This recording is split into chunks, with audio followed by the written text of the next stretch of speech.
When my world shattered and I found myself homeless, the only thing that kept me moving forward was a desire to tell my story. To leave something behind if I didn't make it. I'm here though, but I still want you to know.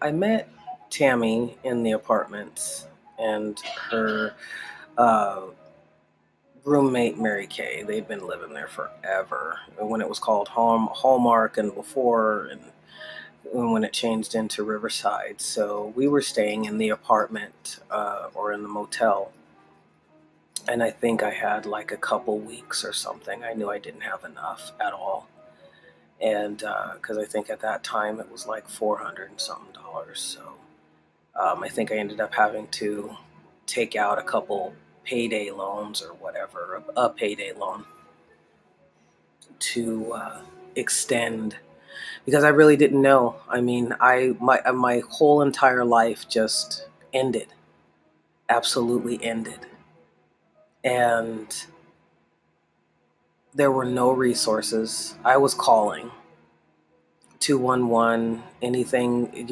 whatever numbers that they would give me, basically because I had pits and, dogs, and especially pits. They weren't accepting anybody. They weren't accepting any type of uh,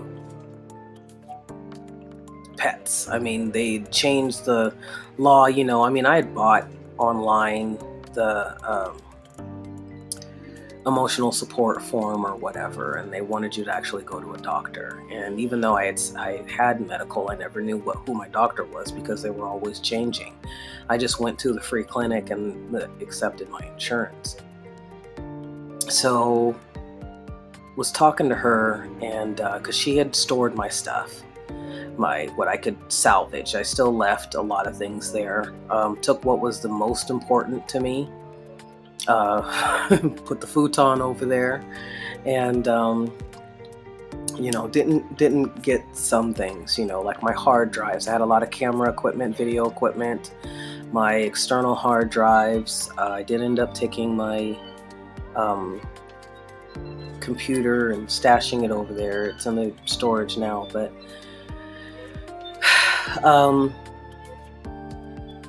I was just trying to reach out to people, including, my relatives, and that didn't end up working out.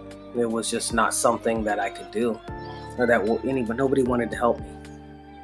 So calling 211 just didn't help. It didn't, a lot of what was on 211 was obsolete. And they said, well, we don't know. We're doing what, we can. And when they update us, we update it here, and, whatever. And so I was just very frustrated because I didn't see myself being without a home. I didn't see that at all. And Tammy came in. She was worried about the babes and that I had something for the babes and food and for myself. And, she said, hey, I can give you a couple bucks or whatever. And I was like, thank you, and whatever. So we talked, and eventually I guess she ended up talking to her roommate and seeing whether, I guess it would work out for them, because she's still on the property. And they had given me the unlawful detainer, but I was still under the impression that I was okay, because they said, as long as we honor your 30 days. So if you're honoring my 30 day on one hand, but you still give me an eviction on the other, what does that mean? Anyway, I think that they were just, a lot of people did not want me in that apartment complex. Sharice was right about that. A lot of people didn't want me in the apartment complex because they had a culture, a gang there, calling each other Bloods, wearing Nazi colors, and harassing people, intimidating people, gaslighting people, just anything to show that they had power. And it was the second apartment complex that I had lived at that was like that. And I would say it felt like it was run like a prison yard, you know? So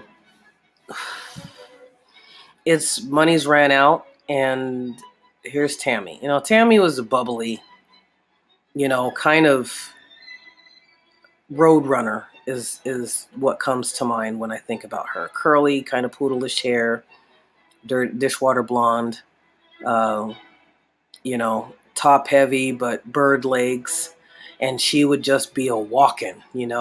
I'd lived there for 5 years, right? And I would see her, and we'd say hi, and we'd talk politics, and she had a job, and she would always be going to work, speeding off to work, and speeding to the library, like Roadrunner, and very knowledgeable as far as politics goes. So, and she'd come and she'd borrow money or whatever for smokes or whatever, and it wasn't a big thing. Uh, and I had talked to her while I was going through the drama with Sharice, and I could tell that she got bored with it. Like, it's not my problem, trying to be supportive, but I really don't care. But because I have no one, I have no family, no friends. I was not allowed to make friends here. Anytime I thought that I had a friend, suddenly I'd be looked at different by them because of the group, um, the red shirts, as a lot of people on Nextdoor call them. So they're known in the neighborhood. But anyway, so money was running out of the hotel, and she was coming by back and forth, right? And she finally said one day, she goes, well, you can stay with us. I was like, look, I don't want to get you in trouble. And, because I said I have dogs and you have cats. I mean, they get along with the cats, because I had Egypt too. And I always forget about Egypt, because Egypt was the one, she didn't die as far as I know.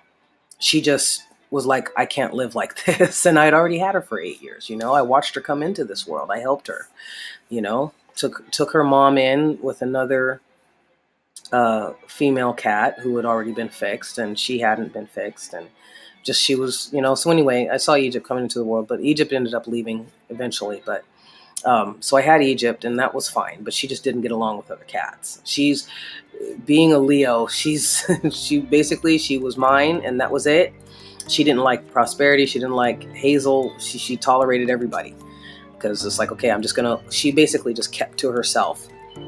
Anyway, so she said, that's no problem. We'll work it out. She goes, what are they going to do to us? And I'm like, hey, I need a place to stay. I don't want to be on the streets. Thank you.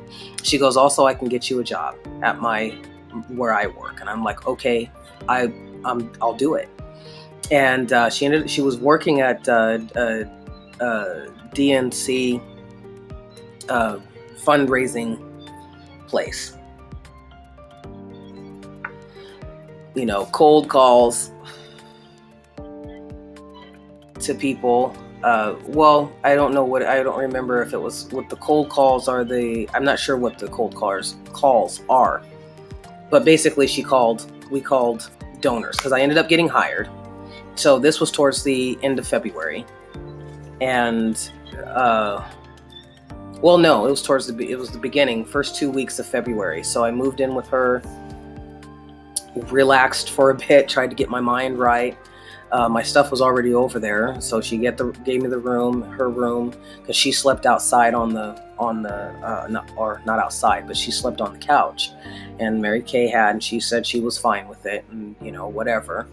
And I was like, cool, got the job, was excelling at it actually, but I hated it. I didn't like doing fundraising especially for a political party.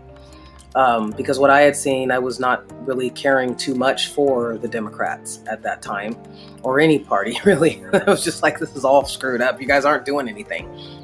And I'm supposed to read this, okay, well, if you don't get them here, then you get them here. And then, you got to push and you got to do. And these people have done it for years, and it was like, it's like the short bus, we were made up of the short bus. And I tried the best that I could to be normal, to fit in. I had so much going on. But she was one that said, hey, you can make your money, you save up. So I had my Social Security, disability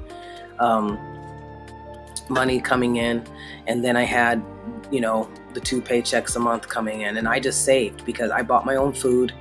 That wasn't a problem. Bought my own food, bought my own smokes, bought the babes their own food. And my bills weren't a lot. I mean, basically, I just ignored everything because when I left, I shut off the lights, paid that off, and we were fine. So I did get caught up on some things, and I also got back. I guess I had a delinquent. I was supposed to be paying on some kind of loan, and I didn't do it. I don't even know how I was. How I got to that point of finding that out, but that was that. And so I made payment arrangements while I was working to get out of default, and had saved up like 4 G's in no time. And I mean, I was working like 38 hours, or 32, 38 hours, 36 hours, I think it was. And I was exhausted. It was emotionally draining for me. And it was because my conscience was getting to me, because I'm talking to people during this time. This is still 2017, beginning of 2017, that I am talking to people who can barely feed themselves. And there was a lot of people who were 70 on up. Didn't matter what race or gender. They were like, well, I would like to support this candidate, and we normally do, or I'd like to support this nonprofit, or not nonprofit. What was it? Somebody that dealt with like natural gas and the environment, and the environment something was one of them. They were called that, had that environment word in there. And I would listen to people, and they would just be, well, look, I can't because I have to pay so much for my medication, and I have $5 left. Like, one lady actually told me that. She goes, all I have is $5 left. I can't pay for it anymore. I can't donate, And then others I would get, well, they're not really doing what they're supposed to do. So this was when, the tides were turning on the Democrats, and I was hearing it. And so I got really bothered. I started to get more and more and more bothered. I made a friend there. Well, a talking buddy, I guess. I didn't make a friend, but I made a talking buddy, and we got along. Just like 2 peas in a pod.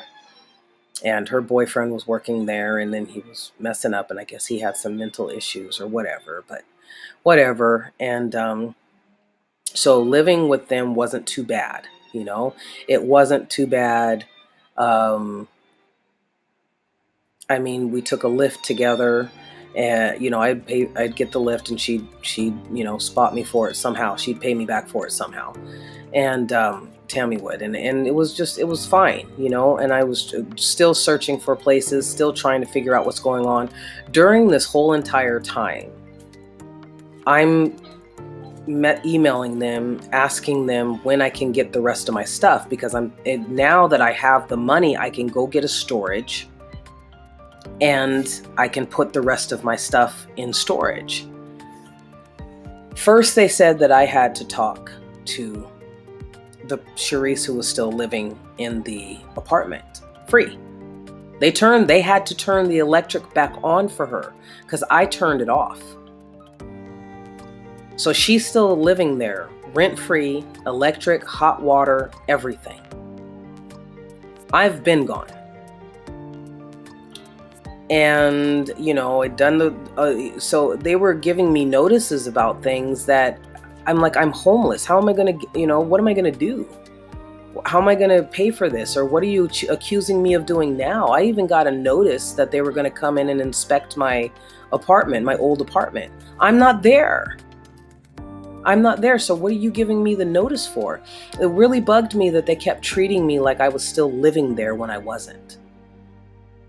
So I'm working, I'm meditating, I'm praying, I'm just trying to get my head together. I don't know what to do. There are still no resources. And then having to deal with them taking me to court. So in April,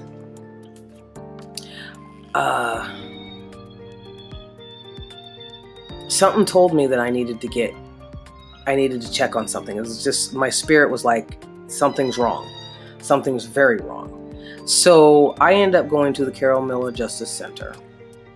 And hold on. Sorry, I had to take a break. But anyway, so she ended up moving me in. So everything was fine. Working at the